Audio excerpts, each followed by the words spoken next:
आप सब लोगों का ARS न्यूज़ में खुशामदीद। अगर आपने अभी तक हमारा चैनल सब्सक्राइब नहीं किया तो सब्सक्राइब कर लीजिए। वज़ीर-ए-आज़म इमरान खान के मुआविन ख़ुसूसी बराए इत्तलाआत डॉक्टर फिरदौस आशिक अवान का कहना है कि अवाम दोस्त हुकूमत ने अवाम को रिलीफ देने के लिए अमली इक़दाम करते हुए पेट्रोलियम मसनूआत की कीमतों में कमी की है।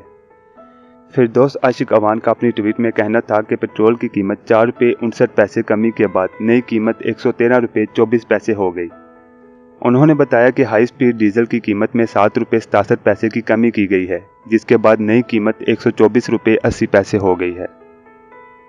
फिरदौस आशिक का कहना है कि मट्टी के तेल की कीमत में ₹4.27 कमी के बाद नई कीमत ₹99.57, जबकि लाइट डीजल की कीमत में ₹5.63 की कमी की गई, जिसके बाद नई कीमत ₹91.79 हो गई। उन्होंने मजीद कहा कि आलमी मंडी में तेल की कीमतों में कमी का फ़ायदा हुकूमत खुद लेने की बजाय बराह रास्त अवाम को मुंतकिल करेगी और वज़ीर-ए-आज़म इमरान खान की क़यादत नए पाकिस्तान का दूसरा साल कौमी तरक्की, अवामी फलाह व बहबूद और मुल्क के लिए नई खुशखबरियाँ लेकर आएगा।